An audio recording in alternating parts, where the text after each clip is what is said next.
That don't smell like dirty clothes. What do you mean?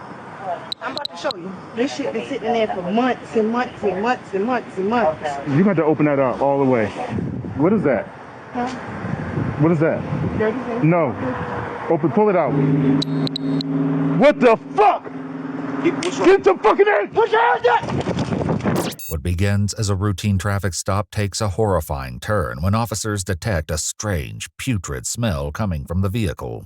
The search that follows uncovers a secret so disturbing it defies belief, leaving multiple officers visibly shaken, physically ill, and utterly enraged by one of the most vile discoveries ever made. Listen, I need you to calm down. I need you to calm down. I need you to focus. Listen, calm down. We need to verify. We don't know what this is. Oh, Jesus Christ. The following is based on official police records, and most of the footage has never been seen before until now. In Essex, Maryland, just after 11 p.m. on July 28, 2021, an officer with the Baltimore County Police Department approaches a vehicle for a traffic stop. How you doing? All right, you got your license and registration on you? Well, you know why I pulled you over? You know what the speed limit is? No. Okay. Speed limit is 35. Oh. And you was doing well over it. Oh, I'm sorry. I swear I only thought I was doing 40. The driver, 33-year-old Nicole Michelle Johnson, hands over a state ID. Sitting beside her in the front seat is a friend who she calls BB. The officer heads back to his cruiser to run a registration, but the information doesn't quite check out. And it's coming back, vehicle requested, not found, or on file. Simple. So you don't have a driver license? No. Okay. And also, this vehicle is not even registered. Those tags in there are fake tags. This car has to be towed. Can I get my stuff out of it? Yeah, you get everything out of it, but how long did you have this car? Like almost 30 days. As the officer returns to his cruiser to issue citations, Nicole and BB exit the vehicle. Nicole walks to the rear and opens the trunk, revealing several large bags tightly packed inside. Ms. Johnson, you come over here. So you got pulled over for the same stuff already. But that's why I went, and I really thought I got good tags. You got to be careful with that I know. stuff off the internet and all that kind of stuff like that. That stuff don't even be legit. Like you literally see, like we literally, well not her, but me and my kids literally living in the car. Like. Ms. Johnson, I just need you to sign this. This is basically telling you that you have to go to Kelso Drive Courthouse within 5 days to request a court date. If you don't request a court date within 5 days, they can issue a warrant for your arrest. This is not meant to guilt. Be here in 5 days. I swear to God. Please. Like I can't go through anymore. Like, Can you just take me home, please? I can't. I can't take you. It's in the city. I can't go down there. There you go. This is not meant to guilt or just anything like that. Just basically saying I'm like. telling you, it's cool. I won't be here tomorrow. Tonight is my last night. What am I going to do? Like I swear to No, God. I still got to do my job until I explain to you. I know, but I'm just saying. So I'm just explaining. I'm not even talking about in Baltimore. Watch tomorrow, y'all are gonna see me on the news. Y'all are gonna see me make my big debut. I swear to God. The officer has no idea her bizarre comment will soon become a shocking reality. With the tow truck on its way, Nicole sits on the sidewalk and calls a friend for a ride. You want to grab a couple of your things? Yes, please. Go ahead. Go ahead and do what you gotta do. I'm gonna do an inventory search of your car once you finish taking out what you want to take out. What's the inventory? So an inventory search is when I go through your car, for instance, say like you had $15,000 in the trunk of this car right now, and you're taking it to it and it's gone. Yo, I'm in the middle of nowhere, and they taking my car. I gotta take all my stuff out because you know I don't have anything. So if I lose this is all I got. Y'all keep asking me to go on. Y'all keep telling me one more day. Y'all keep saying everything's gonna get better. Y'all keep saying this, it can't get no worse, it can't get. Like y'all keep saying find the light, find the light, find the light. Where's the light, yo? Like where is the light? Like where is the light, yo? Like where? Like where? You like inspirational conversations? Here we go, man. Here we go, because I can't take no more. Like I really can't take no more. When backup arrives at the scene, the officer taps his colleague on the arm and quietly shares that something is very wrong. Come in for a second. I'll push it. Yeah, hold up a minute. Talk to her. Do me a favor. Walk over to that car and just see what you smell. Not drugs or anything, but see if you smell anything other than drugs. Like something dead or something. Did you move in your car? This way I live at. Put your head in. No, seriously. I just need to find. I need to know. I told you Dead what ass. street. What is this right here? Huh? What is this? A bunch of dirty clothes.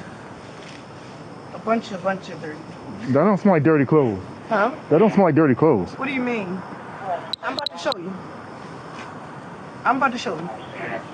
I'm about to show you right now. There's a bunch of dirty blankets. Well, this shit been sitting in there for months and months and months and months and months. You gonna have to, ma'am, I'm honest, you gonna have to open that up all the way.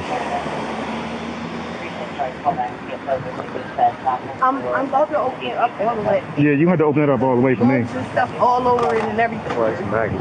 Because it's bugs and stuff over it and everything. I know, but I don't know what it is though.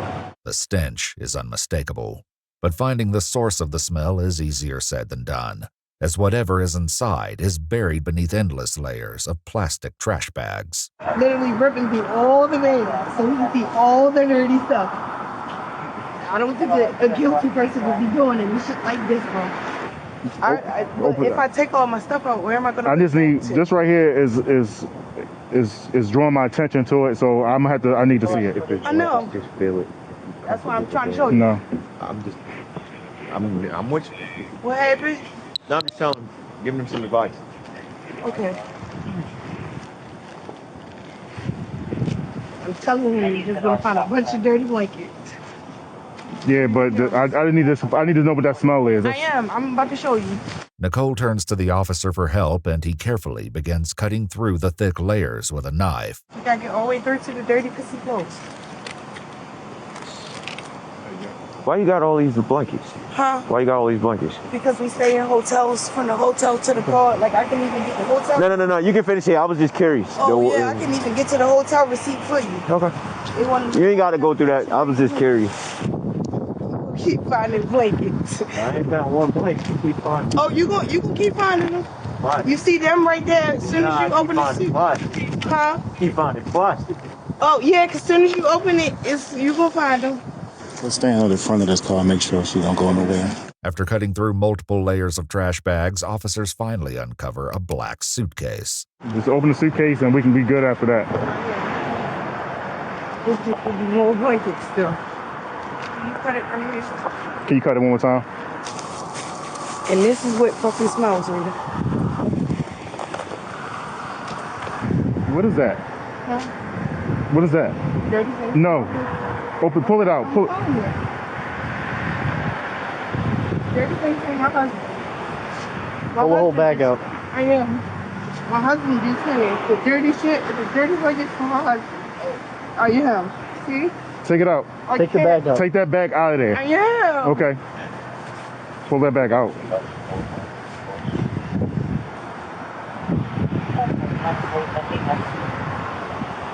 There you go. Open that bag up. Don't be see clothes. Don't be see clothes. See? See clothes. All see clothes. Open it up, ma'am. I did. Unroll the whole thing.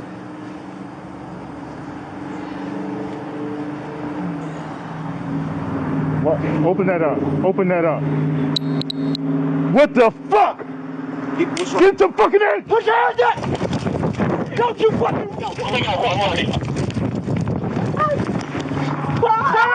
Turn over! You're under fucking rest! Turn over right now! You're under fucking rest! Don't you fucking move! Don't you move! Put your hands behind your back! Put your hands behind your back! What I do? What the fuck? It's not mine. What the fuck? What the fuck? What I do? I'm fucking pissed.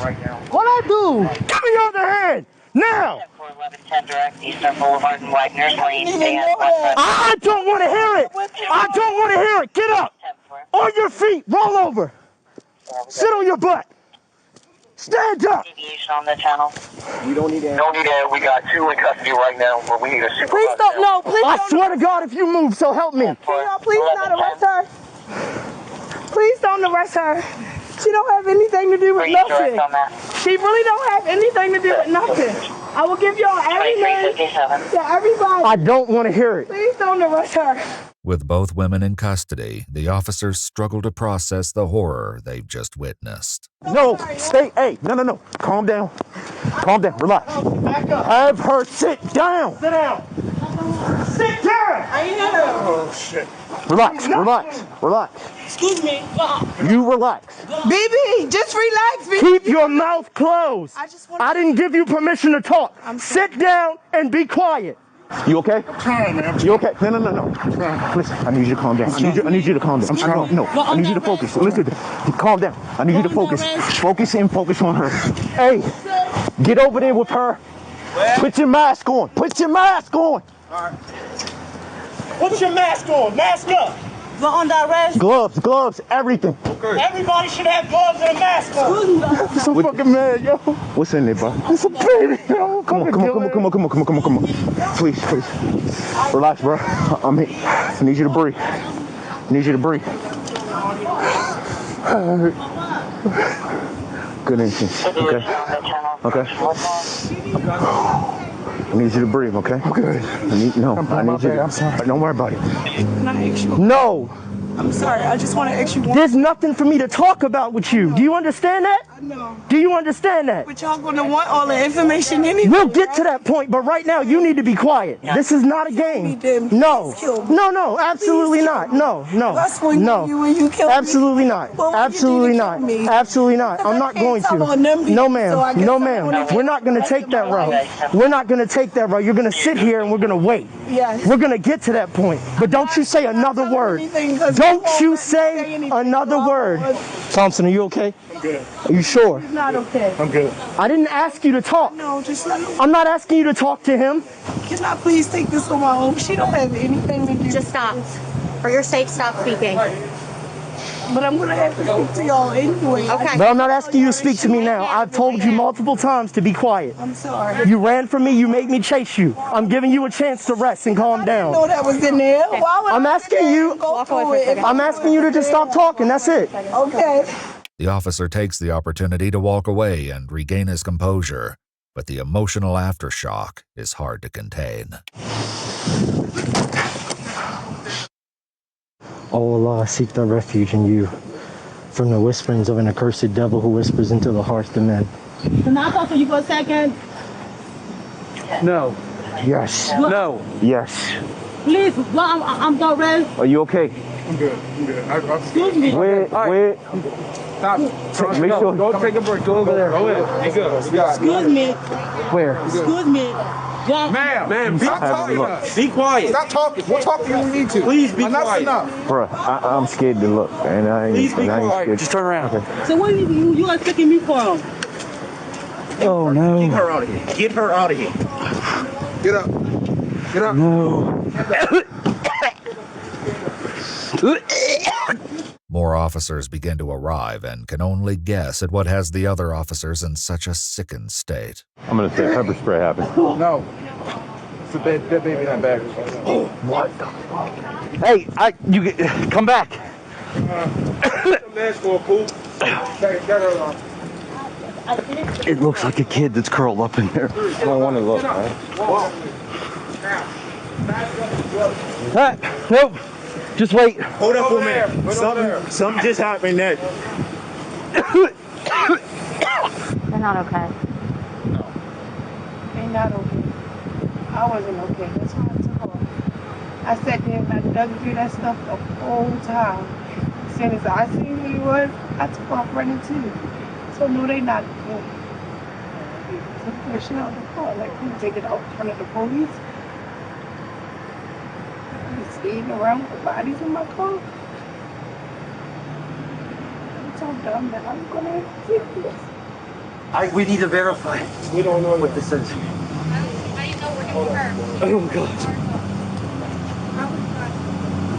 Oh, What is? Jesus Christ. Oh, Jesus. Oh, my God. It's a little girl. You hurt? Yeah, you get some water. Take a walk. Take a walk. I'm good. Stand there. No, I'm thinking I can't vision it. I can't vision it. What the fuck is... It's messing my head up. I can't vision it. After telling the tow truck driver his services will no longer be needed, officers make the difficult decision to get a closer look in order to confirm what lies beneath the maggot-covered blanket. I can lift it up. It doesn't really bother me, but it's got to be a 3 or 4 year old kid.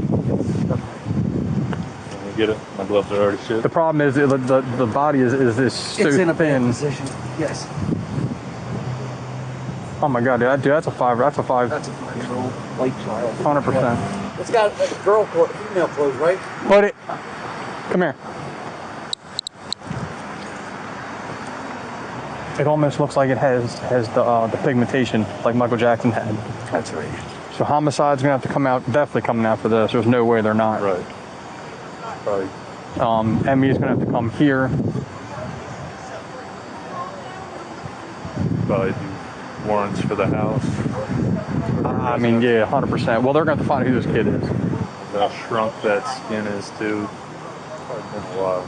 Oh, it's been wrapped in this sheet for I don't know how long. I'm not a medical examiner, but like I said, just remember the cameras are still on. Right. But this is fucking. Probably at least a week. I mean, 11:10. I've seen some stuff, but it just sucks. It's like, I don't know, I guess it hits him harder than me because I'm just I've had trauma earlier on. But basically, like my daughter turns 5 Saturday. You know what I mean? This is 100% a 5-year-old kid. What they've uncovered is just the beginning of a dark and tragic case, with more horrors and buried truths still waiting to be uncovered. For now, the decision is made to take both women to the police station. Stand up. Where I'm going at? We're going to be To the going back to the precinct. For what? Ma'am, stand up. Enough. Stand up. Walk. Be good. You are okay. You know you don't be with me. You know you are okay, BB. Just be good, yo. Just be good. I'm gonna tell the truth. Just be good. Come here and stand over here. Just stand here, lean up against the car, okay? You please tell them that she is. Ma'am, you can talk to whoever you need to talk to. I just want to say why she was reacting the way Ma'am. she is, because she's mentally retarded and she really don't have anything that's going You can talk to anybody you need to talk to back at the precinct, okay? That's how we're going to do this, all right? Okay, I'm sorry. It's nothing. I don't have nothing. I'm clean. Ma'am, can you stop talking, please? Enough. Please don't yell Enough. at me. You just keep talking. You just keep talking. It's When I not- told you stop talking, you should keep talking. Hold on, get the bag over. My phone is in there. You got a knife? No, don't cut it. No, Don't cut my bag. Don't cut it. Relax. Don't cut my bag. My phone is in there. Ma'am, it'd be in your best interest not to move when I take the handcuff off. Put the bag off her. Put it back on. Hey. Put it on back. Stop playing. I'm not playing. 46 down there. Get in the car. Get in the car. Now. So what I do? Get in the car. I'm gonna put you in the car. That's your choices. Can I have my bag then? I don't care. Get in the car. My phone is Get in in the there. car. Your bag will be with you. Okay. What is she diagnosed with? I don't know, but she can't read. She can't anything. Like she's really retarded. Like she don't Okay, have anything to do with nothing. just because she can't read doesn't mean she's retarded. No, I'm telling you, like I don't know what she slows with, but she really don't have anything to do with anything. You got anything on you? No, man. All right. It's $20 in my bra. In your bra? Yes, ma'am. On Where? this side, I think. What is this? Part of your underwear? It's a bead chain. Part of your underwear? No, ma'am. It's like a waist bead. For what? You can rip it. Just rip it. Just pull it and rip it. Like why you right there? Yeah. Sorry, is it just a bead? Is it just a bead? Yes, ma'am. All right, they're gonna have to take it back. They're gonna have to take it off when they get to the precinct, so make sure it's nothing else. That's why I said just. All right, go ahead. She got $20 right here. Both women arrive at the station and are placed in separate rooms. While Nicole seems to understand the reason for her arrest, BB appears confused and continues to demand answers. So I'm here for that. Ma'am, you don't ask you that question about 3-4 times, and I done told you the same answer about 3-4 times. I'll tell you again. You are in police custody. You are going to be sitting right there in handcuffs with your bag right there until somebody with either equal rank that knows that was out there with this call, or somebody ranks higher than me comes to me and tells me to do something else. So get comfortable, relax. You're gonna be here for a while. Is what it is. 7018. Sorry. So what's my right? So you just gonna lock somebody up with no right? Ma'am. Not my right. Ma'am. What's your first name? Kazadi. Kazadi? Yes. It's Kazadi. Do I kill somebody? Ma'am? Do I kill somebody? I don't know. So why? But what I do know is you're going to be in handcuffs in that chair until someone says otherwise. I don't got no one. So why I'm on that arrest? What's your last name? Kazadi. What's your last name? Chibola. Okay, both of those are very hard to pronounce. So I'm just going to call you madam. And I'm sorry about that. So now, so you guys are going to lock me and frame me for something you guys cannot telling me. Man, I didn't frame you with anything. I'm not Baltimore County. I'm one person. I'm just a cog in a machine. Okay, you telling me my hand is clean. I'm telling you I'm clean, right? Do you need hand sanitizer? Is that what we're asking about? You are detained. For what? 020. Until somebody out there. You understand I'm backup, right? You can ask me 1,000 times, but I can't tell you what I don't know. Like, it's not going to be some fairy that comes to the wall and says, here, Officer Bowling, boop, here's the information that she's asking for. I ain't got it. Okay, I'm on that arrest. Window. The precinct You can tell me that. That's like a loop. What exactly is happening? I know that. If I get sick in here, it's gonna happen. If I get sick, if I didn't make no phone call from nobody, I'm not okay. It's gonna be consequences. Do you need water? I'm not crazy. I didn't say you were. I asked you, did you need water?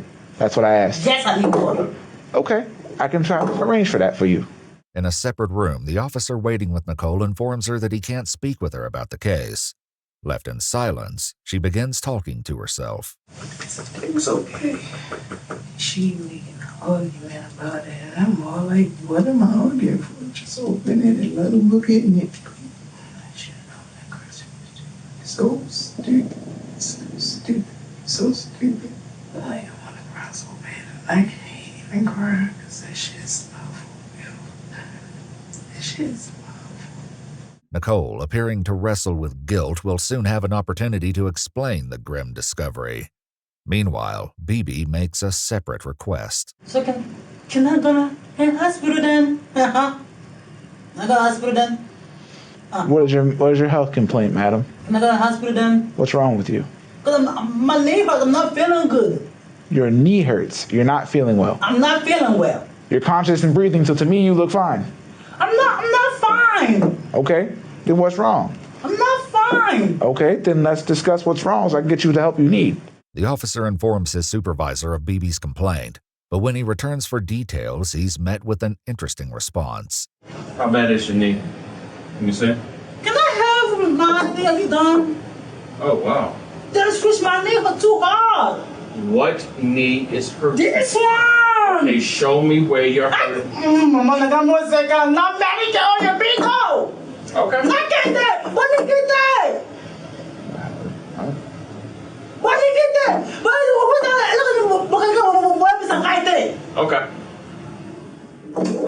BB is then informed that if she chooses to go to the hospital, she'll need to wear shackles. I can walk. No. I can take that. No. That's not his You're word. in the hospital, you're getting shackles on. Point blank period. If and a but. It's not up for debate. For the bed? Yeah. Do you want to go to the hospital or not? Nah. I changed my mind. All right. All right. Mine has been changed. I bet you that I know my faith. I'm gonna right now. If they question me for something, I know my faith. But they better let me go. Who said what? Excuse. I'm sorry, ma'am. The language barrier. You gotta slow down. Your accent is really thick, so I'm trying to peep through as you talk. Yeah. And zombie, I'm ready, but maybe via mutute, maybe respectful. Please sit down.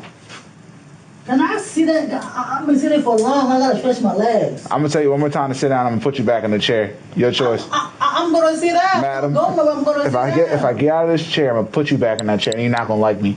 So I'm gonna ask you one more time to sit down. I'm sitting down. No, actually, you're standing. I'm glad to be standing. Thank you. I'm glad to be standing. Like I'm asking. Let me make a phone call. Let me see what I'm here for, and then you guys are holding me with nothing. So you thought standing up was gonna solve that problem? No, absolutely not. You are detained. End of story. End of message. My name is Officer Bowling, and I approve this message. Bowman, you're not Bowman. My name is Officer Bowling. I got a name tag on my chest that says the exact same thing that I said. It's not Bowman. It's Bowling. It's not Bowman. Okay. In the other room, Nicole continues talking to herself, visibly wrestling with her own thoughts. I knew it was the reason why I felt like shit. I knew it was the reason we just kept going through shit. So I said, I can't take no more. Look, since I said I can't take no more, here we go. Much, much more. But that's what they told me. They said I was going to keep being punished and keep being punished and keep being punished. Is there a such thing as a death penalty still? Certain state has it. Not this one. I think so. We need to have it. I don't think if I would have known, I would have ran before trying to do it. Like, was even politely like, excuse me, can you cut this for me? Idiot, bro. The scent of decay clings to Nicole, growing so strong that it becomes unbearable for others in the station. One officer fills the room with an odor spray, but when that fails to help, he brings in an air scrubber and tries the spray a second time. Soon after, a decision is made to transfer the two women to another facility for interviews with detectives. So I got your bag. You got your shoes on. All you gotta do now is get in the car, and we on the road. So. Why do you want to talk to me? Why would you like to stand up, or would you like us to drag you to the car? Your choice. You an adult. Why do you want to talk to me right now? Stand up. Walk. To the car. I am going. That's fine. You said you had knee pain, so I was gonna make sure you can walk fine. Come on. Get my bag, please. Nope. I want my bag. I don't care what you want. Can I have my things? Safe travels. Let's go. Like I said, if something happened to me tonight, it's gonna be war. Yes, ma'am. I hate it here. Back at the scene, officers standing watch over the body discuss the tragic case and question the one thing weighing on everyone's mind. Coop's pretty fucked up about this. Right. Really, everybody who saw it's pretty fucked up right now. Well, I mean, I saw it. You saw it? I saw it. I ain't trying to look. But it's... Not the way he's got all these grown-ass men all fucked up. No, I mean, well, I was fucked up before I got this job, but... I didn't mean like that. No. Fucked up like that. I'm just... No, I know. I'm just saying, it's weird that I could understand if this child was younger, like baby stage, but it's not. So it's I'm like, it's kind of dumbfounded, like what the hell? Like, I'd love to just know the reasoning. Same. I'm so fucking curious. The whole story. Yeah, I like what? The whole story. Like what the hell? Like what?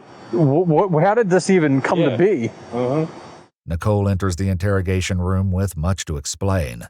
She tells detectives she was in Essex to meet a man for prostitution, while BB waited in the car.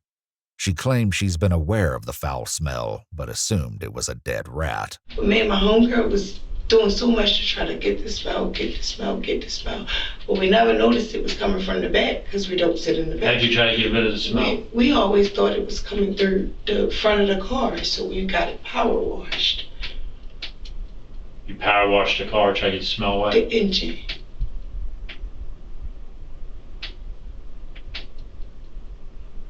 You starting to understand why this sounds a little ridiculous? After speaking with detectives, investigators note it was clear that BB was mentally challenged and had no knowledge of the incident. They contact her mother and arrange for her to be taken home. As for Nicole, her vague story isn't enough to satisfy investigators, given the second horrifying discovery made at the crime scene. I want you to help me out to find out how these children ended up like this. Okay. Okay? Children? Both?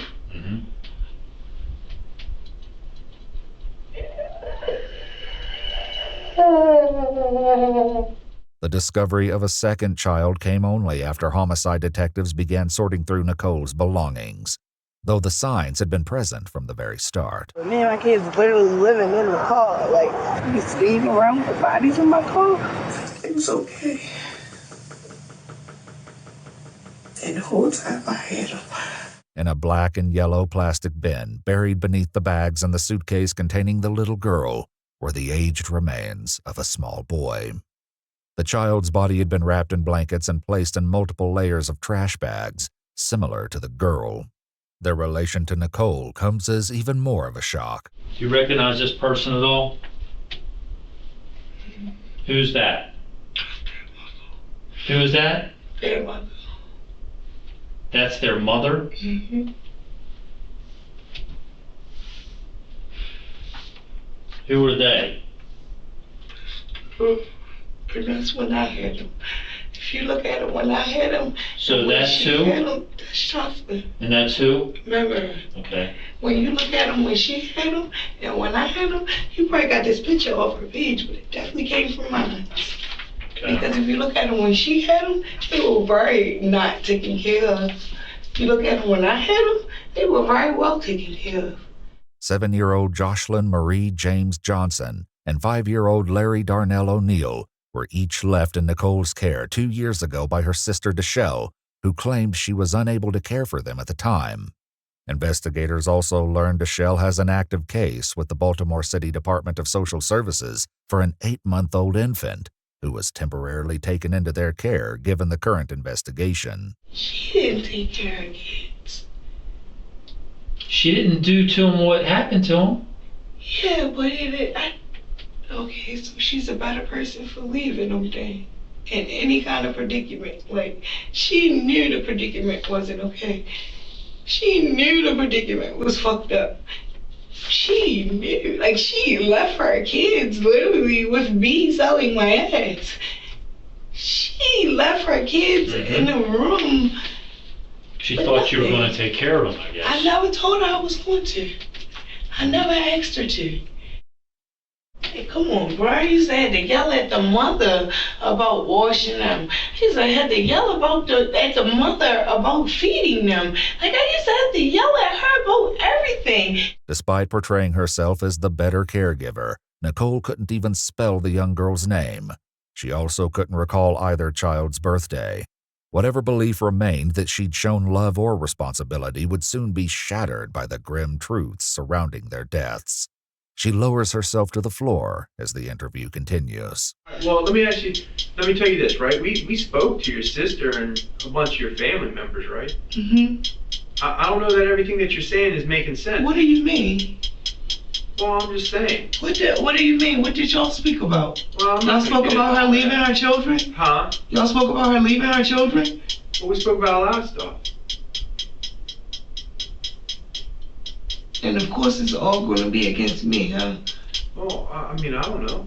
Even my mom? Yeah, we met your mom. He tells Nicole he won't discuss his conversations with her family, then steps out to check on her paperwork, leaving her alone to imagine what they may have shared behind her back. I'm not going to tell you what they said. What they say? What they say? What they say? I done bust my ass for all of them all my life. My mother, lady, you had me out here selling my ass. You told me not to give that girl her kids. I would have gave them back. I said this weekend when I'm coming back, I'm giving her her kids. You told me not to. They about to put me under the jail. They so selfish and so wrong. There's a group of people here, yeah, all family, to speak on me backwards. Ask them where they been at when I've been growing up. I guess I ran away or something. Like, what? Y'all already know that's what they said. Now I'm not talking anymore. Now since I'm a liar, and since I'm a this, and since I'm a that, and since I'm a this, I'm not saying anything else. Hey, come on, bro. All the kids that I've been around in all my life, I'm gonna wait until my niece and nephew to kill one. I've been raising kids all my life so much they thought they were actually mine. I'm gonna wait until my niece and nephew to kill some. While Nicole earlier stated she was living in her car, investigators located a hotel where she'd recently been staying. In the room, they find 2 stuffed animals, as well as 2 rose bears, one blue and one pink, with ribbons around their necks that read, "Always and Forever." I think they're like memorials, like that's what it seems like. Always and Forever. The website though, and then have all kinds of different ones, but like even with the little ribbon, the black ribbon, we just think it's morbid, right? Is it a boy and a girl? Yeah. Is that for them? The bears. That's so freaking creepy. With the exception of the stuffed animals, there are no children's clothing, belongings, or items to indicate any children had been present. This, along with their advanced state of decay, leaves many questions as to how long the children had been in the trunk of the car and what led to their deaths. What can I talk through? Like, I need my mother to be a part of this conversation. What? Because she's a lot of reason for the conversation. But you're an adult. What's going on? No, like I want to talk, but I want to talk to her. Like, I want to tell her. Like, I want to talk to her. Did she cause this? Did she cause this? I want to talk to her, and everything will come out, and I just need to talk to her. The detective tells Nicole they won't allow her to speak with her mother just yet, and reminds her that it's important to tell her story to investigators first. And they gave them to me, and I was doing so good with them. And you didn't want to give them back? Nobody even wanted them back until maybe 3 months ago. Is that when someone reached out to you? Who reached out to you? Your sister? Yes. Okay. And what did When she reached out to me, she barely didn't even care. And then we were supposed to arrange for her to get them back, and hey, maybe next weekend. Like, she didn't even care. They were forcing her. They were forcing her to even say anything. Text messages obtained from Nicole's phones reveal multiple conversations with her sister, Deshelle, who sent Nicole money and checked in on the children frequently. She asked several times to see them, eager for them to meet their new sibling. However, Deshelle claims Nicole blocked her from seeing them. Now, for the first time, Nicole begins to explain the reason why, beginning with what happened to her niece, Jocelyn. It was really an accident. Okay, what happened? I gave her a beating. I can't hear you. What? I gave her a beating. Mm-hmm. And then the next thing I know, she just wasn't saying anything or nothing. Like. Okay. So you gave her a beating? And then she was not responsive anymore? Like, it was mistakes. Like, I took care of them children so good. Like, it was a mistake. Like, I just was trying to discipline. Like. Explain to me how it happened. Like, she got in trouble for something one day that I didn't beat her for. Like what? Stealing something, okay, or going in the refrigerator or doing something or something, and she did it again and she did it again. And then the last time it was just like, and I was probably more frustrated than I should have been with life, period, with everything, with why they leave me with the kids, why nobody's helping me, why nobody's calling me, where's their mom, where's my family, like what, like I. Mm-hmm. And then what happened? I told you I beat her. How? With what? I don't even think it was anything. I think it's just my hands. Investigators interviewed a resident at one of the hotels Nicole frequented, who reported that Nicole often used harsh language and regularly cursed at the children, particularly the girl. Another witness recalled hearing Nicole abusing Jocelyn through the thin walls and, at times, hearing the child yelling for her to stop. You were upset because she was taking things, like from the refrigerator and stuff. She was doing all kinds of stuff. Okay. Like, she was taking stuff, like, she was getting the boy in trouble. Like, she was just doing all kinds. And you disciplined her? Yes. Okay. And it went too far. Okay. How many times do you think you might hit her? I don't know. But I know she fell. Fell on what? On the floor. Was she standing on something? How was she? She was just standing up straight. Okay. And where did you hit her? I just started doing that. Okay. Like punching her in the head? No. Or? No. Where? Like, I think I maybe slapped her in the face, but I didn't punch her in the head. Like, it was more like me hitting on her body, and then she fell. How did she fall? Backwards, forwards, sideways, on her head? I know she had her head, but I can't remember exactly how it was that she fell. She hit her head? Okay. Do you remember where on the head? No. Did she hit her head on something other than the floor? No, but the floor was extremely hard. The floor was extremely hard? And I was so scared. Like, I was so scared. Okay. What did you, when she went to the floor, was she crying or was she quiet? She was quiet. Quiet? And what did you do after that? I tried. I just tried to bump her chest.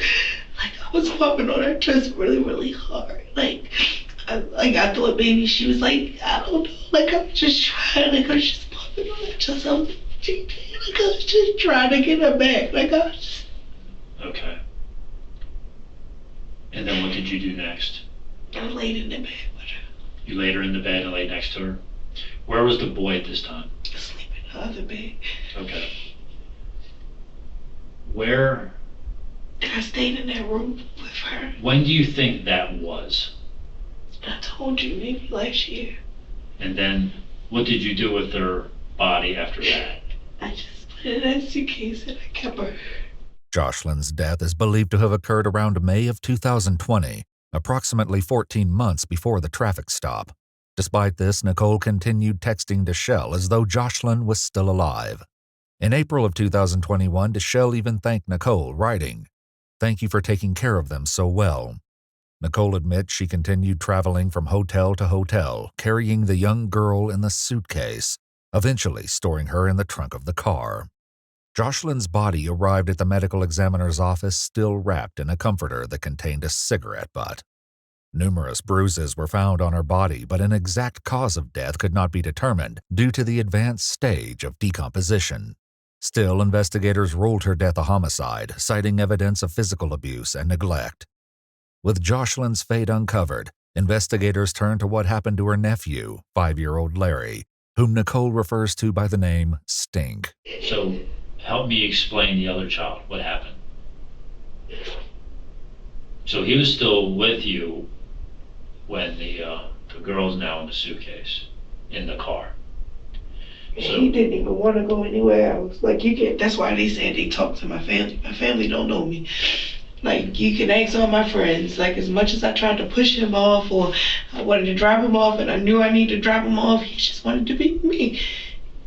So what led to the next incident with the other child? I don't know. Like, I honestly don't know, because it was like 1 minute we was playing and then 1 minute it was just like, we were playing, like we was playing. I think something hit him in the leg. Yeah, but that wouldn't cause him to die. Hmm. Well, why would he die though? I thought it was like a main artery or something. Okay, well explain that to me. Yeah, what happened? I don't know, but then I know I saw him bleeding Mm-hmm. in his leg. Where at on his leg? I don't mean to. Like right here somewhere. Right inside of his left thigh? Yeah, but I did like. Was the blood dripping? Was it?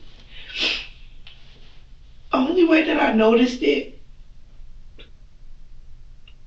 And honestly, I didn't even notice it until I started trying to stink. And then when I started looking at his clothes, they was bloody. The detective offers Nicole a cigarette and allows her to smoke in the interrogation room as she continues her story. What caused the boy's injury with the blood in his thigh? I can't remember what exactly he was playing with. And I think I yelled at I think I swung on him for playing with it. But I can't remember what. Is there a chance you hit him afterwards and... I didn't see the thing. Okay. I told but you said you swung on. Yeah, because he was playing with something. I didn't see the thing I told you I didn't see the thing that was in his leg until it was like, it was just And what was it? I never even looked at it. I never even took his pants off. I just seen the blood. And I yelled at him like, well, I didn't yell at him when I seen the blood. I yelled at him like, I don't even remember what it was. Larry's body arrived at the medical examiner's office still wearing Paw Patrol pajamas. His body was also covered in bruises, and while superficial wounds were found on his legs, they showed no signs of deep bleeding.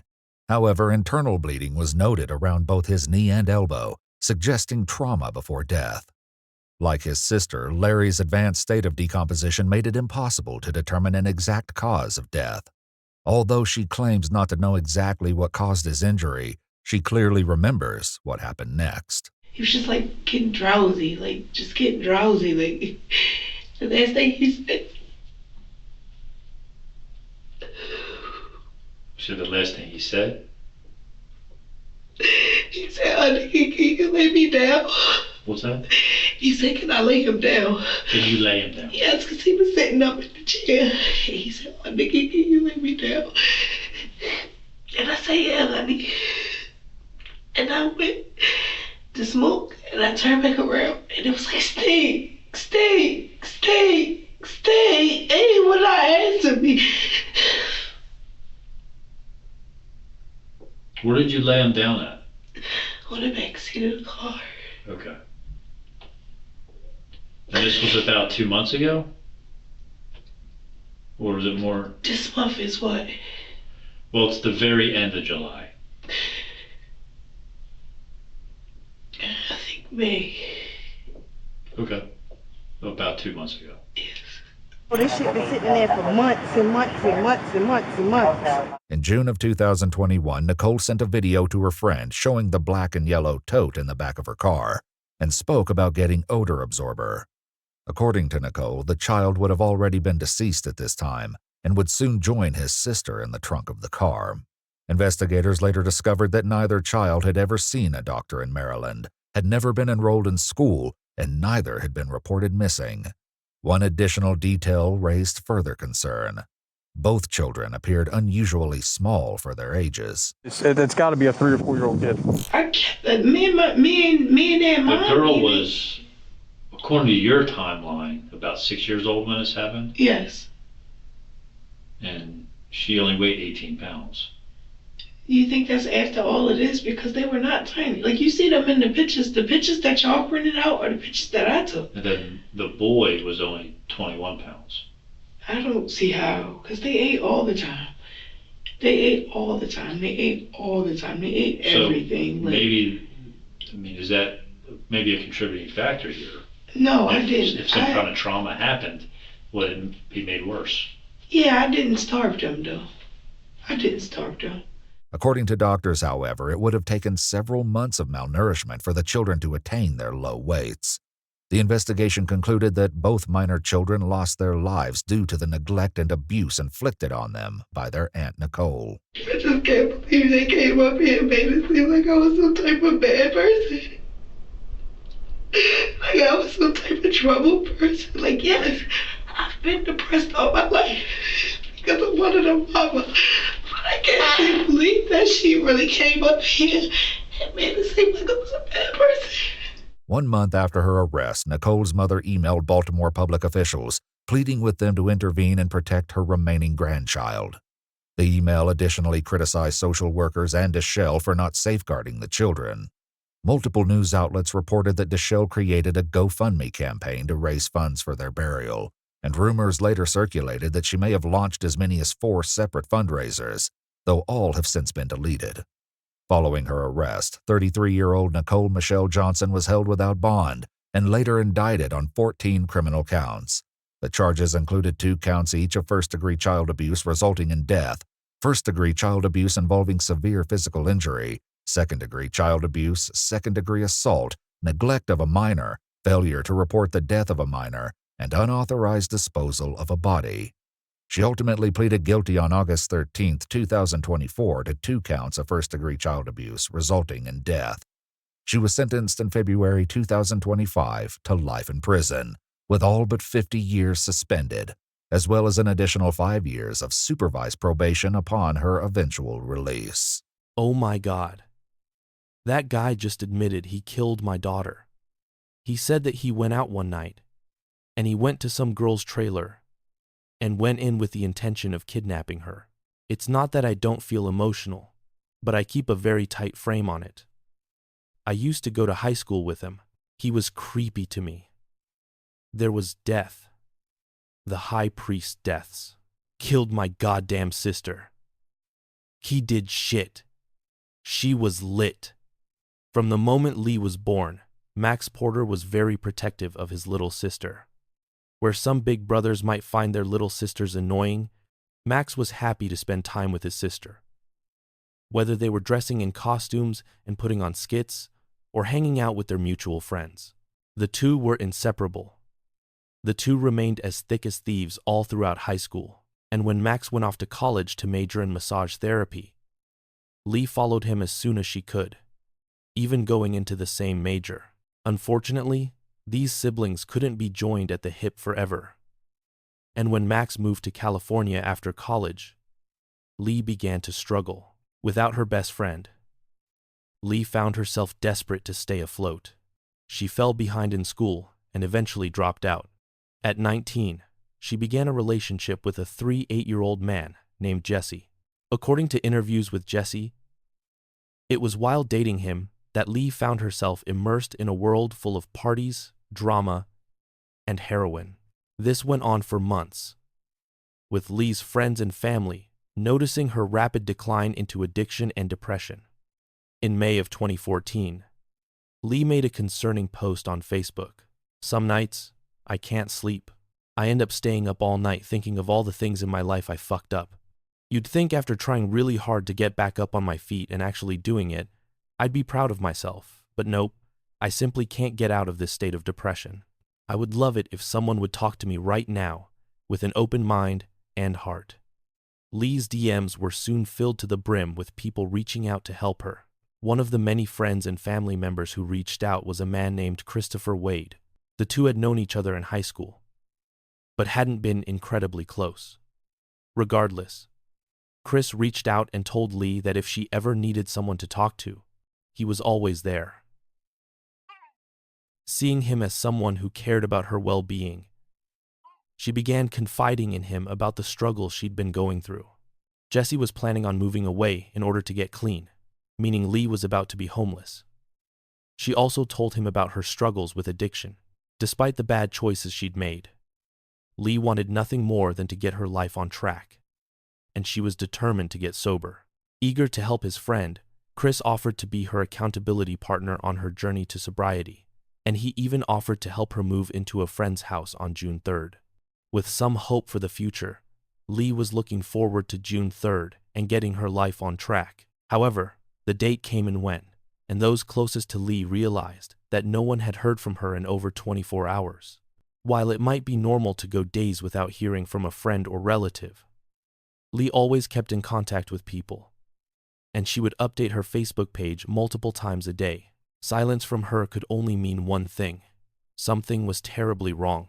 The last thing Renee, Lee's mother, had heard from Lee was that she was planning on going to Chris's apartment on the 3rd.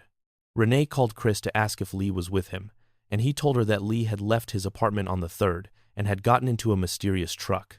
Not thinking much of it at the time, Chris informed Renee that he hadn't heard from Lee since she left his apartment, and he was shocked to learn that no one else had either. With no sign of Lee anywhere, Renee got the police involved, and Facebook groups were quickly organized to help find any information regarding Lee's location.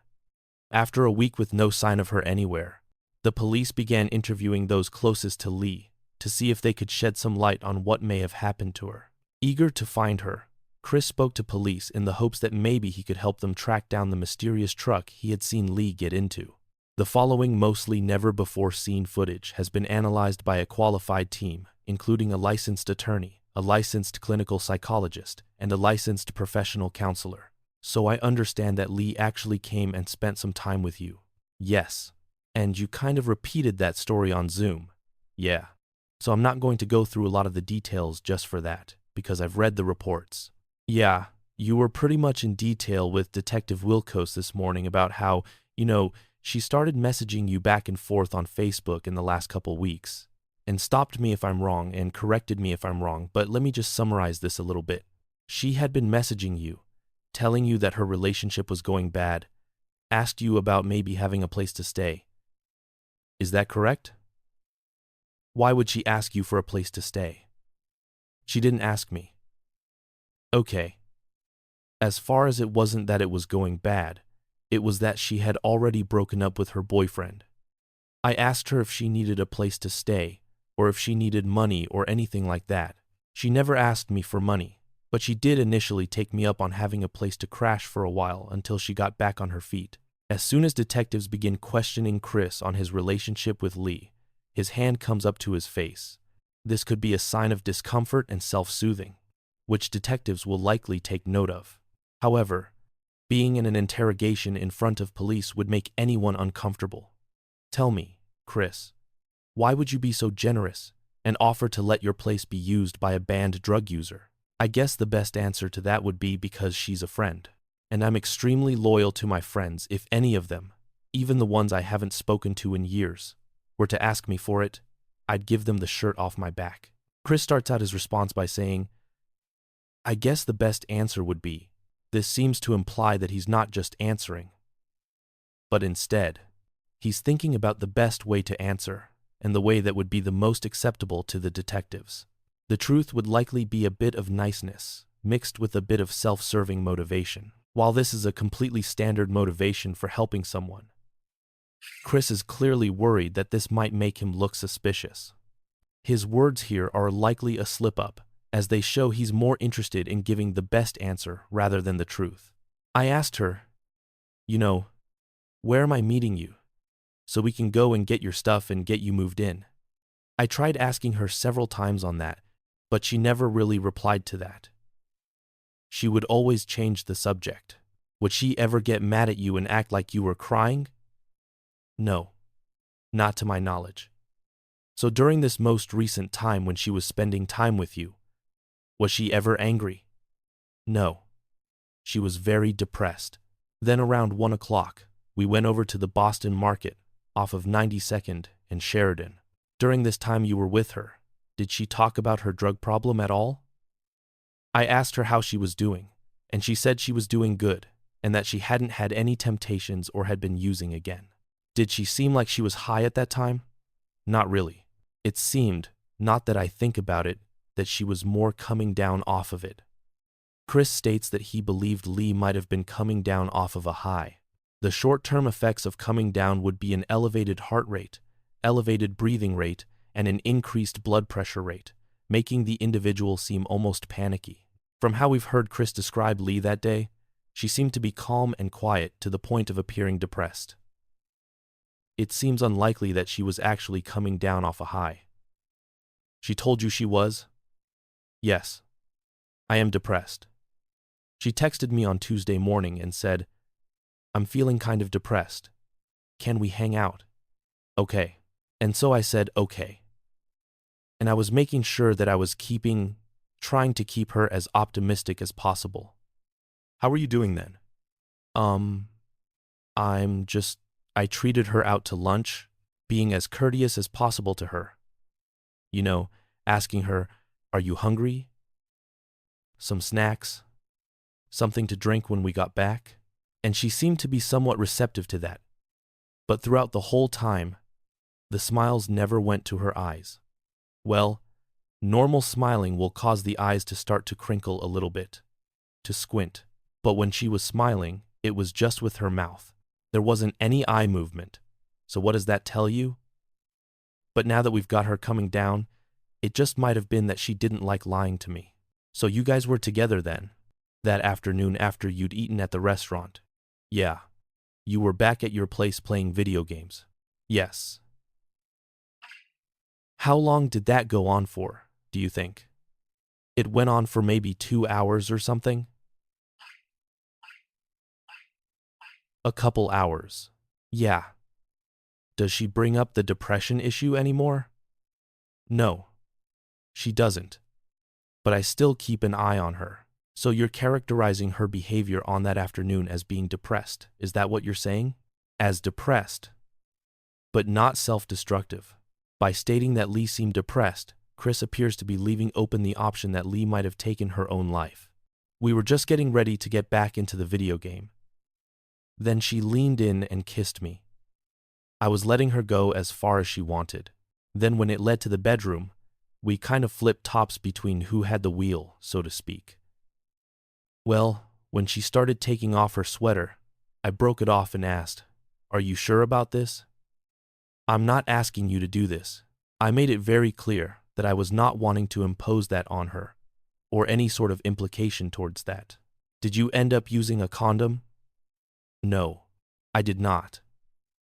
"So she didn't ask you to, and you didn't have one on you?" "I offered to, but she said no." "Was there ever any concern on your part that maybe she'd been pretty sexually active and that possibly you were putting yourself at risk for an STD?" "That's always a possibility with anyone you meet, but that didn't really occur to me until after." "Really?" "I mean, I'm a drug user who's doing drugs, and I have a place to live."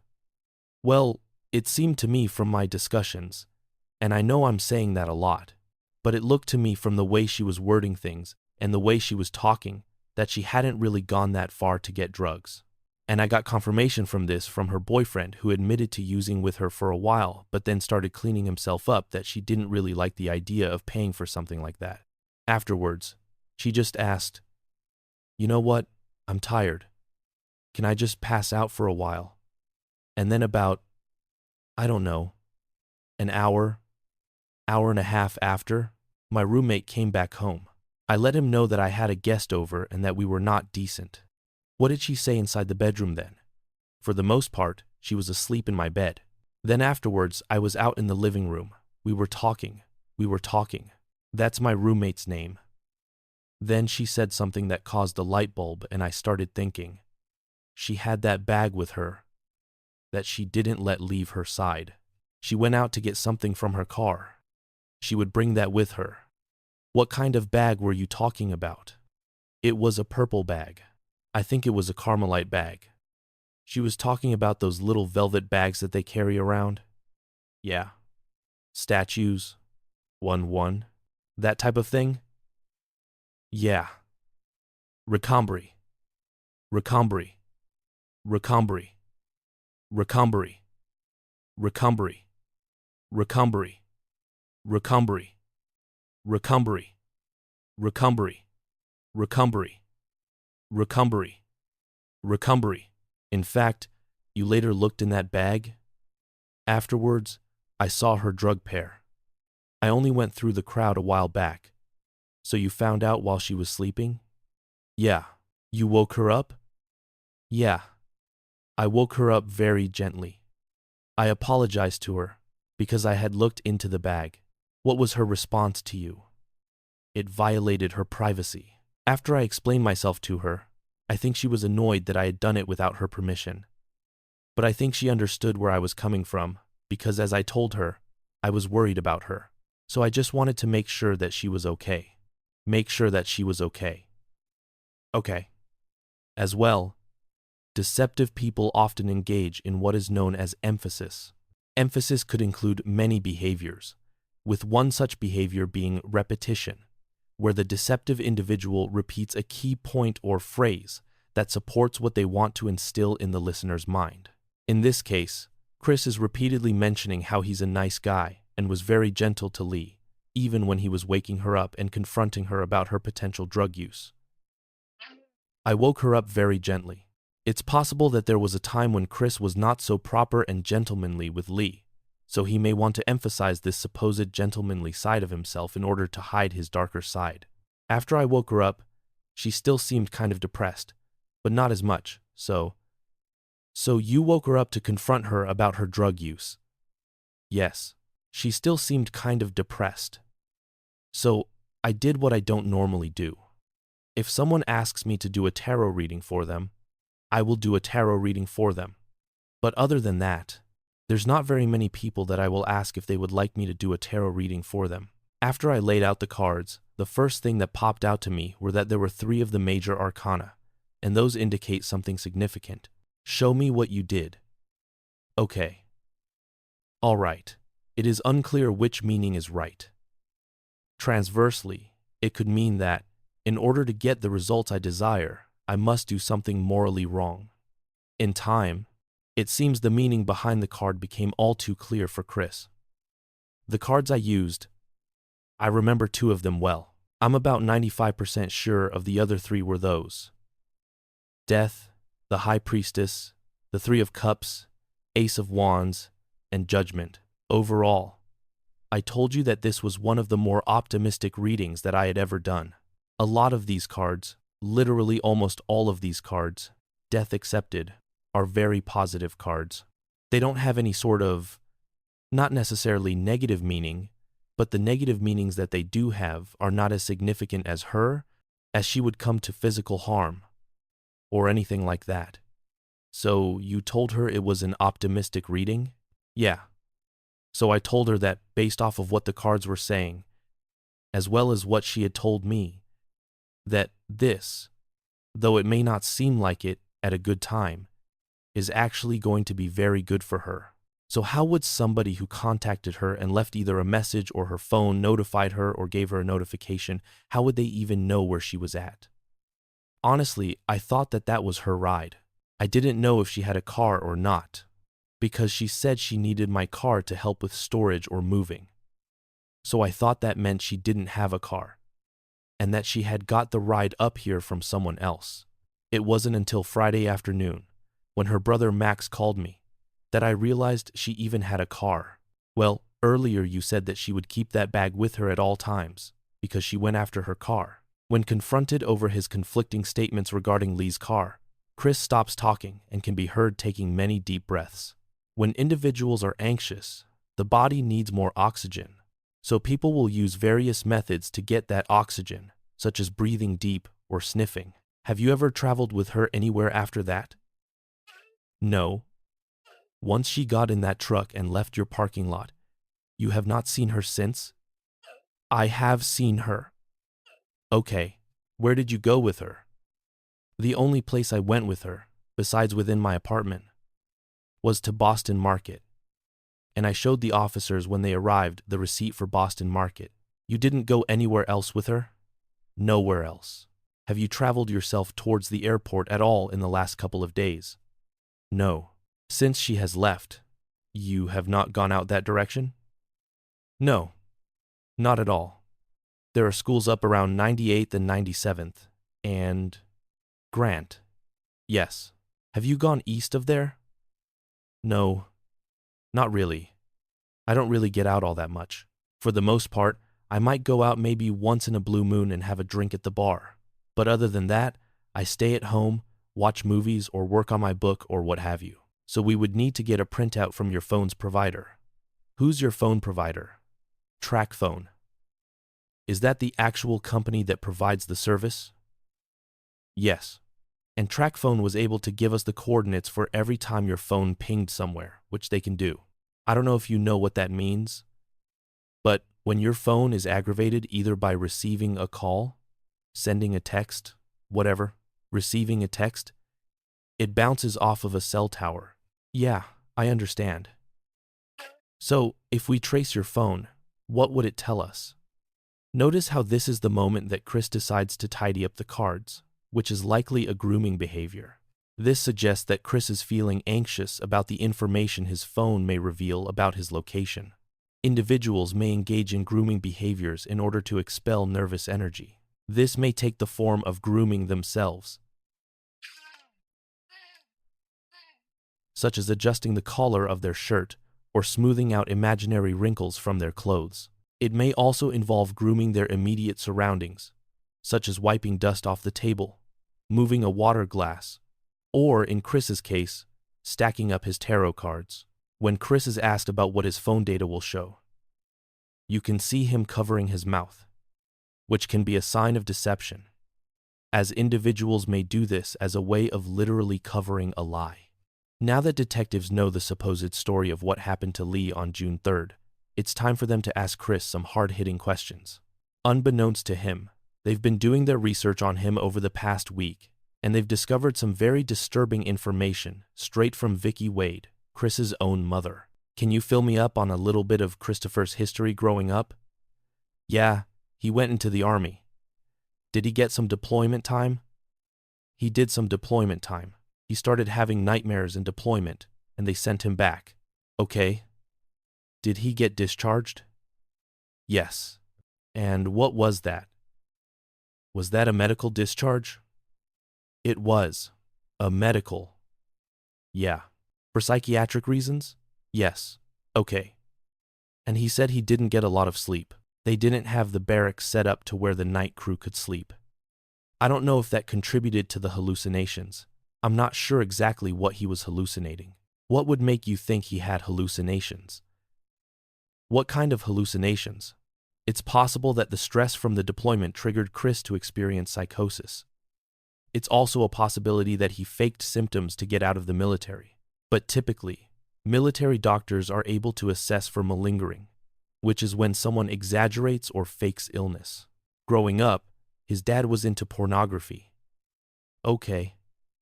And Chris found it online at a very young age. Chris was pretty messed up with it in high school. Okay. What kind of pornography was he looking at? Well, I call it pretty hardcore. Are you talking about, like, bondage stuff? Or is it simply? I heard things from the principal called me one day and said he had touched a girl inappropriate at school. How old was he then? It was the sophomore, junior year. When was the last time you talked to him, you said? The last time we talked was a week ago. He was home not this past weekend, but the weekend before. And he's got a new girlfriend, and we were talking about that and some of the concerns that I had in this situation. What did your mom say? Well, she told him that she wanted to talk to me.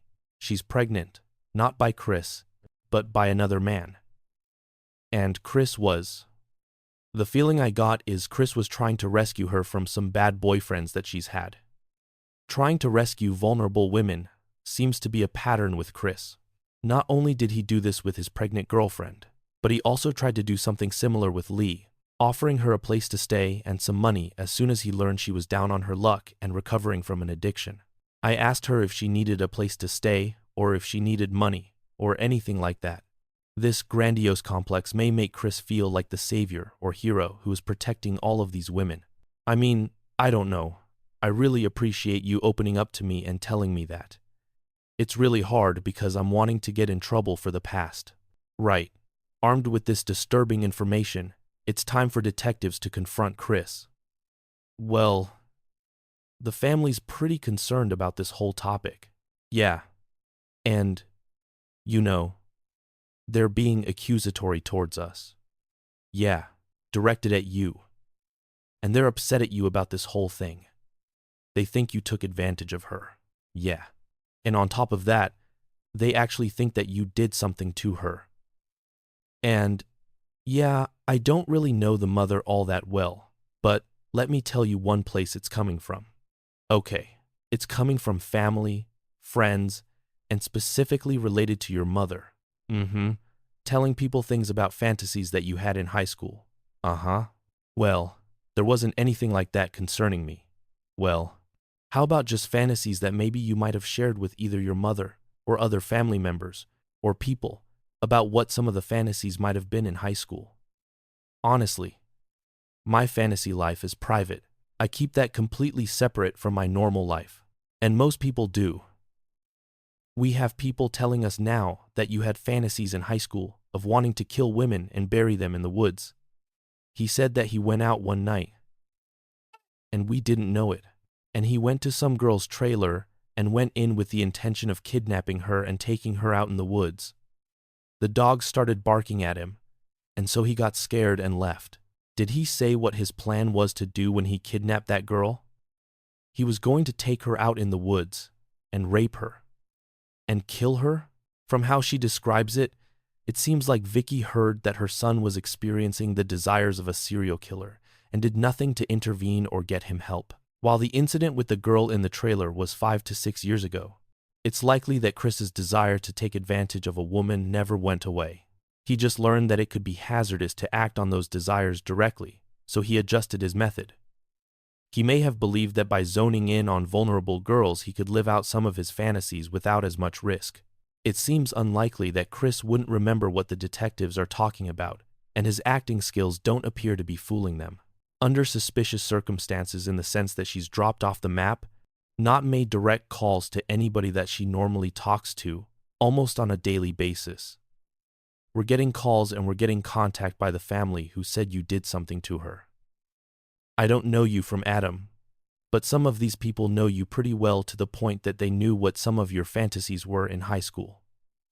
Honestly, I never told anyone my fantasies, not even your mom. Did you ever have any discussions with your family about your sexual orientation? No. Did they ever confront you about that? Did they ever suspect that maybe you might be gay? Honestly, I'm bisexual, but they don't need to know that. Whatever I deal with, whoever I deal with, is my business. That was never an issue with you and your parents or your family. If they have any suspicions about that, they kept it to themselves. Really? Yes. Okay. Chris takes 2 pretty large drinks of water during this line of questioning. Big department and big people work here. And now we're looking into this young lady who's missing. Okay. This is often considered nonverbal communication, indicating nervousness. When a person is anxious, the fight or flight response is triggered, which can cause the throat to become dry. This could explain Chris's desire for water in those moments of high stress when these topics were brought up. Additionally, when some people are nervous, they will drink water or do some other kind of action to diffuse the awkwardness they may feel. The act of grabbing a cup of water in front of them allows them to focus on something else, aside from the intense stare of the detective sitting in front of them. Well, Chris, I'm going to ask you right out, flat out, right now. Do you know where Leah is? And did you do something to her? I did nothing to her beyond what I've already said. And honestly, I have no idea where she is. It's important to note that Chris doesn't outright say no when answering this question. This could be an indication of deception, as straight-up lying is hard for most people. Instead, by giving a vague, non-committal answer, Chris can still feel like he's partially telling the truth. The detectives will take note of this statement and his lack of actual denial. We also hear him use the word honestly here. Honestly, when you put it that way, honestly, I'm bisexual, but honestly, I've never told anyone my fantasies. Something that he said with increasing frequency throughout the interview. His increase in using this convincing statement is telling, as this behavior often shows up more when someone is hiding something and is desperately trying to convince someone that they're telling the truth, rather than actually being honest. Regardless of what Chris is saying to the detectives, they can tell that he's hiding something from them. I'm a little concerned about your story about your sheets. Yeah.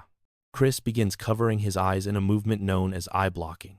This is a clear indication that he doesn't like where this conversation is going, and there's obviously something about this particular conversation about the sheets that he doesn't want to think about or hear. Where are your sheets?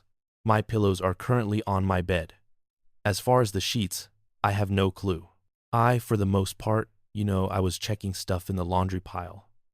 It wasn't something you really remember all that much, so it was routine, and it was covering the duffel bag, so when she grabbed the duffel bag, she might have thought that was just hanging out there and she stuffed it in there. Chris uses a selective memory statement, I have no clue, quickly followed by an exclusion qualifier, for the most part.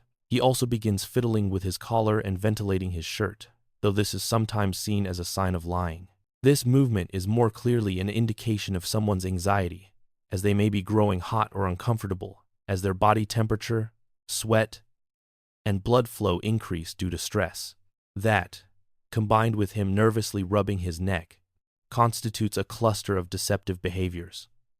He's clearly feeling the stress of the interrogation here. You didn't get rid of the sheets? No.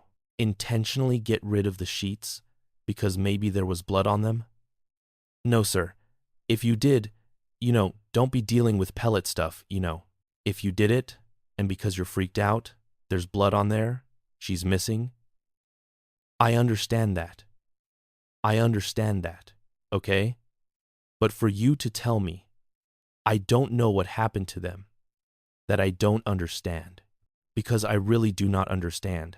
And if I had gotten rid of the sheets, wouldn't I have gotten rid of the pillow too? What was the pillow? Pillowcase on it? The thing's inconsistent to us based on the condition of your apartment. It was afterwards, as I told them before. Yeah. It was actually afterwards. Yeah. She came up and used the restroom. The thing's kind of bizarre that all of a sudden I've got to take the sheets off of my bed. You understand, I mean, let's face it, your apartment's not exactly the tidiest. I'll be the first one to admit that. So, why all of a sudden, after you've been having a sexual experience, sleeping on this bed for hours, would you decide, oh, now is the time that I need to pull these sheets? It just doesn't make sense. Honestly, when you put it that way, it doesn't really make much sense to me either. Yeah, but it seemed like the thing to do at the time because I did laundry the next day, so I didn't want to forget about it. The only thing we ask is for them to tell us the truth, no matter what the truth is. Okay? The worst thing you could do is lie to us. Absolutely the worst thing you could do is lie to us. Okay? I understand. So, think about it again. What's the deal with the sheets? All right, yeah, I did get rid of them. Okay. Yeah. Honestly, I can't think of anything else. Would you be surprised to know that her cell phone went out with those sheets? Huh? Her cell phone? Her cell phone ended up at the same place the sheets ended up at the dump. I do not know. Honestly, I saw her leave with her cell phone. How do you know she left with her cell phone? She picked it up. It was sitting by her purse? Yes. Okay. So from the time she gets this notification, as you refer to it, and the time that she walked out the door, how much time? Well, maybe 1-2 minutes. Oh, so quick? Now is the time, Chris, that you really need to be honest with us, because scientifically and through the pinging of the phone, we can tell where it was taken to. Okay, so was there a problem with the sheets? And what else was there? This is not the time to try to cover your crimes. This is the time for you to be honest with us.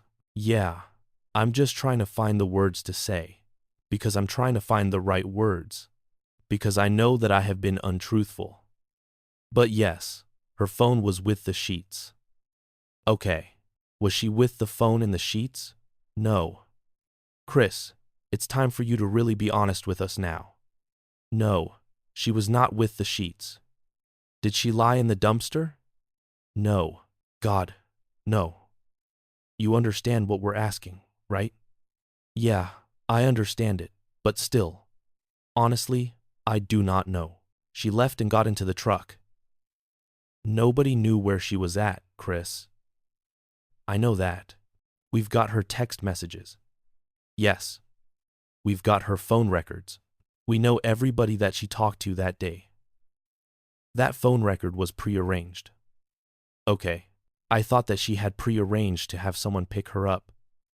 Chris, this is a place where you need to tell us what happened to you.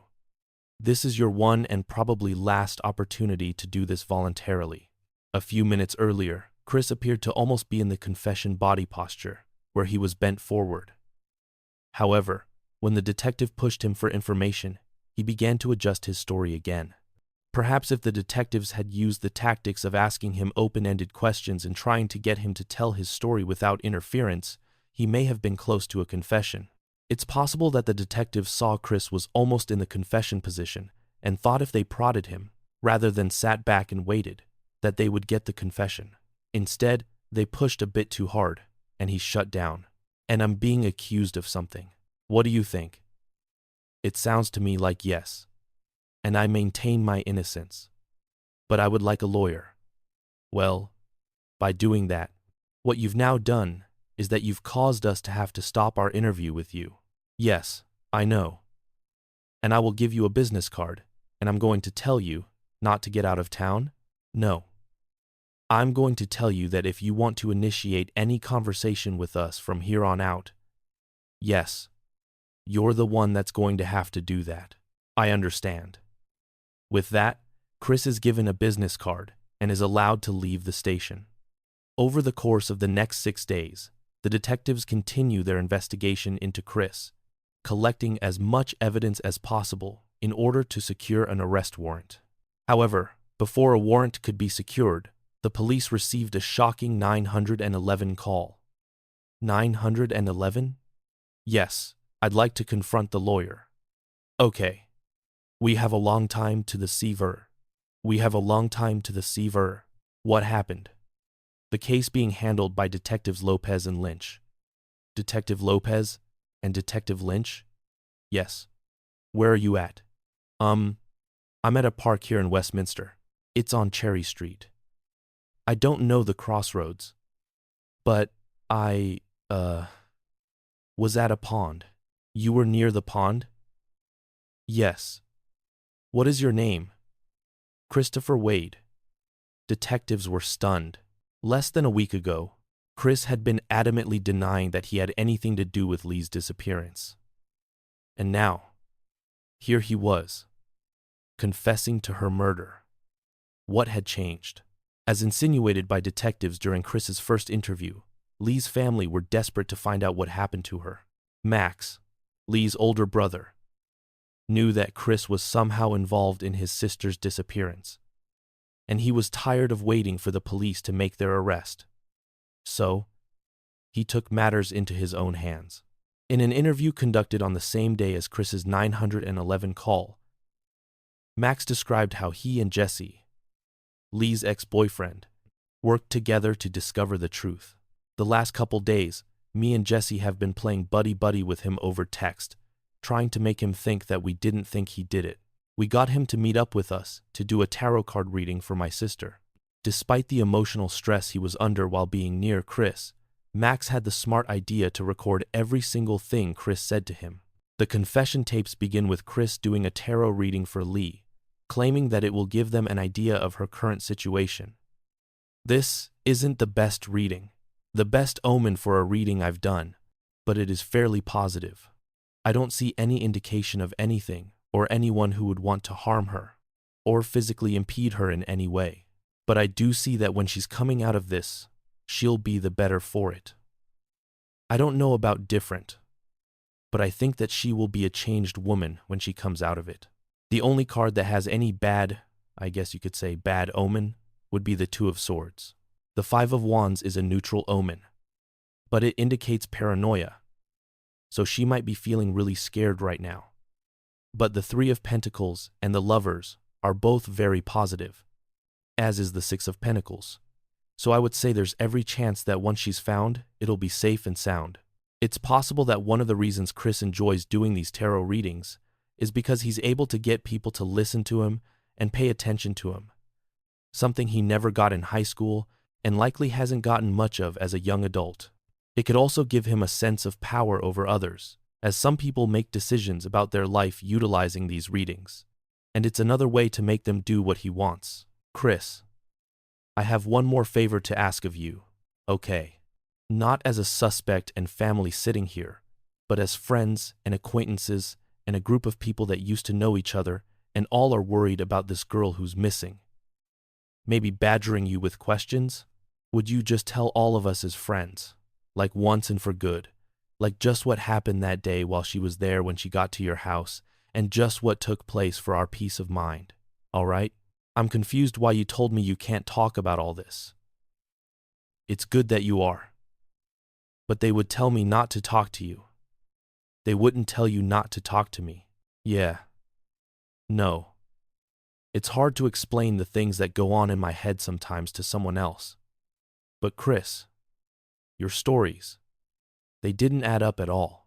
Not one. Why did you keep things back? Why the first time you told this story? I will be going forward with the police about this. I haven't yet because I'm trying to find the right way to do it. This is the right way, right? This is it. This is it. I know. But what I say right now, it's going to be very hard. But until I come forward with them to it, it will be within the week, I swear to you. You know what happened to my sister? Unlike in my original story. Afterwards, she wasn't tired and didn't ask to pass out.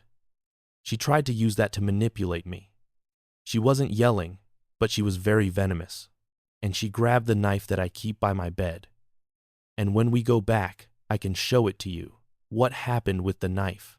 She grabbed it and pulled it out and tried to attack me, saying that she would stop attacking me if I agreed to buy drugs for her. I don't know, but there was desperation in her eyes. She wouldn't do that, dude. She wouldn't do that. Chris, stop lying. She wouldn't do that. She wouldn't do that. Just keep going. Keep going. I'm sorry. I'm sorry. I'm just over-exaggerating. I am not lying. Okay. She thrust at me twice. I dodged the first one. Then I grabbed her hand on the second. And when she thrust again, I turned, grabbed her, then stepped forward and twisted her around so that her body was in between me and the knife. And then I placed my hand at her throat. I didn't start squeezing until after she kept going. I said, "We can end this right now. I won't say anything to anyone. Just please drop the knife and I'll let you go. You can get dressed. You can leave and go wherever." And she said that she would stop when either she was dead or if I agreed to buy her drugs. I told her I did not want that. I told her straight up to please stop and get dressed and go. But she used both of her arms to push against me with the knife, trying to cut my arm to get me to let go so she could keep attacking. So I started squeezing on her throat. There's no way Chris could have positively known Lee's intent in that moment. It's also worth noting that Lee was only 90 pounds, making it hard to believe that Chris was struggling to overpower her and get the knife. This is what makes his story sound just like that. A story. He's decided that the only way out of this is to claim that anything that happened to Lee was in self-defense. Honestly, I thought that her muscles would relax when she went unconscious, and that I could gradually move the knife away and let her go and let her regain consciousness. But that didn't happen. I've been running through my head trying to figure out why. She kept on fighting and fighting. I kept on telling her to drop the knife and I would stop. Drop the knife and I'll stop. You can and I will leave the room. I'll be waiting out in the patio. You can get dressed. You can go. I won't. I'll stop talking to you completely. But she kept shaking her head. No. Adrenaline was rushing through. I didn't see her stop shaking her head. But she was still pushing against my hand. But then it was like a rubber band snapped and it just went completely wax. And took me completely by surprise. And I ended up cutting her. It wasn't very deep. It was about an inch or inch and a half cut on her sternum. That took me completely by surprise. And I dropped her. She landed on the floor. I turned her over to check and make sure she was still alive. I didn't check on her throat because I had just been grabbing there. So I didn't think I could get a clear reading off of that. And when I didn't find anything there, I checked under her arms. But I just panicked. Although many had suspected it already. This was the first time Lee's death had been confirmed. After she went limp and I checked the pulse and didn't find anything. So you couldn't call the cops though? You didn't? Yeah. What happened after she went limp? After she went limp and I checked the pulse and didn't find anything. I'll admit it. I flat out panicked. After I was coherent enough to start functioning again. I'll admit it. I wasn't rational. And I did things that I should not have. I should not have done it. But I covered everything up, just like we saw with his initial interview. Chris is back to using convincing statements. We can hear him using statements like honestly and God's honest truth in order to try and manipulate everyone into believing him.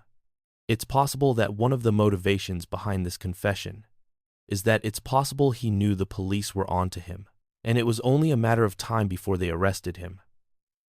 If they weren't buying it, he would then have some time to adjust his story to make it more believable for police.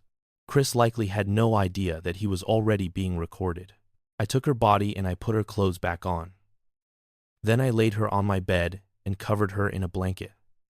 While I was trying to figure out what to do, I didn't wrap her in them or anything like that. I put a bag over her head. Just to just because. Even though I kept whispering to her, "I'm sorry it came to this, Lee. I'm sorry. I'm sorry." I was sobbing it to her while I was doing this.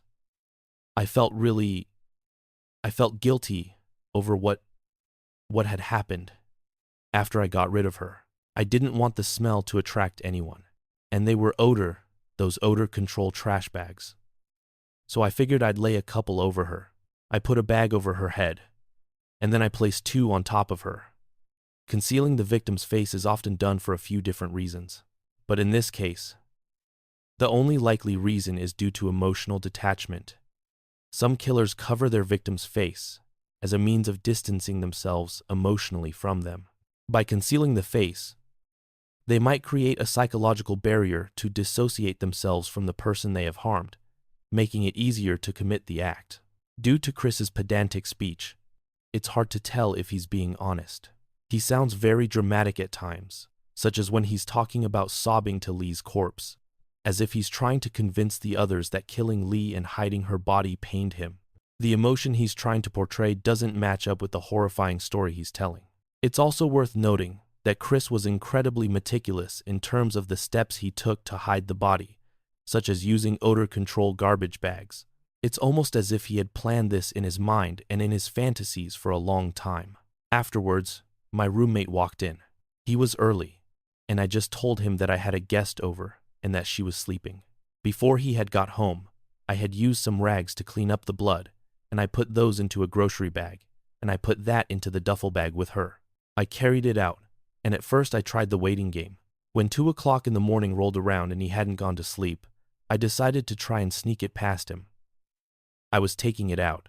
I don't think he would have noticed if I hadn't said anything, but in case he did notice, I just said I was taking something to my car.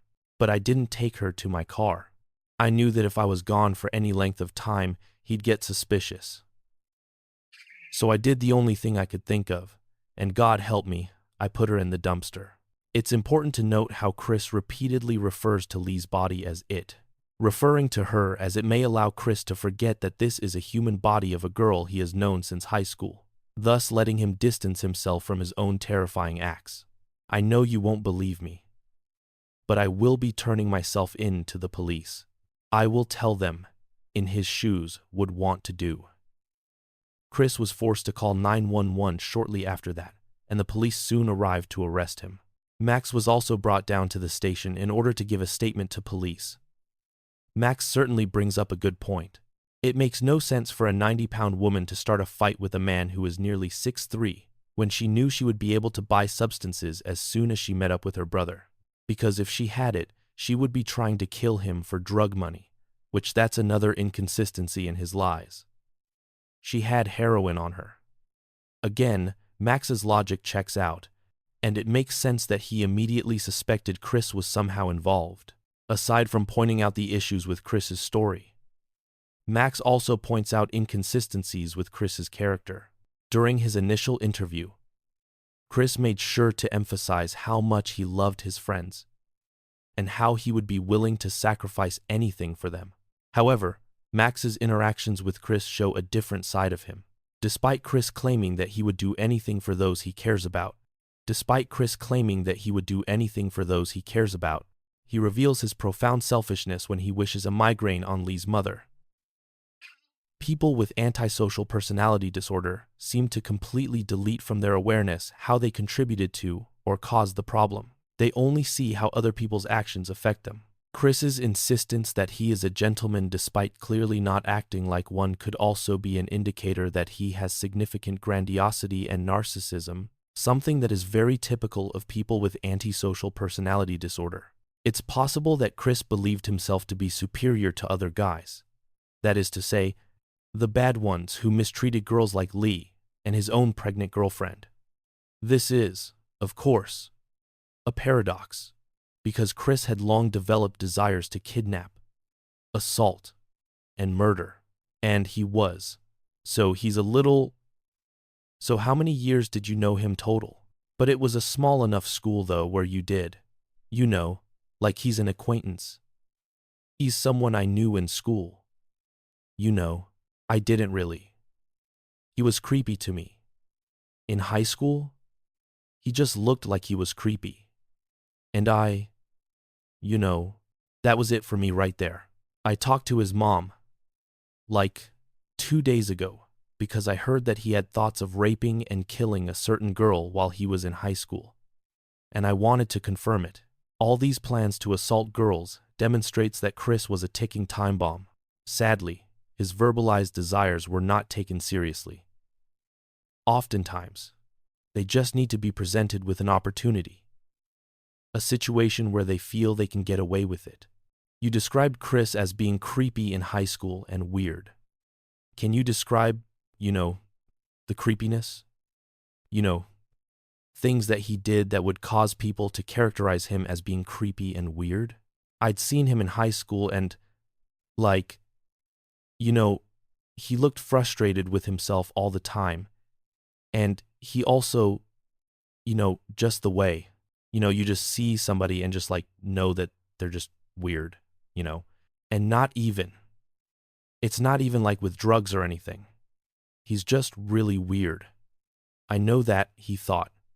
He had a mental disability. I don't know what exactly it was, but you can kind of tell if you see him. And his mom even said that he did. He actually would think. And his mom told me this too, and it totally brought back my memory of, when I did go to high school and what I did hear about him. And then he would get frustrated with girls, because, in his head, and I talked to everybody I went to school with, not once, and he would think that someone's flirting with him and he would get really upset and frustrated. He would change all the time in high school. One day he's talkative a little bit, one day he's just silent. This could be an indicator that Chris may have struggled with social cues. It's also possible that he was showing signs of grandiosity beginning in high school, and he wanted to believe that girls found him desirable, only to become frustrated and angry when that didn't turn out to be the case.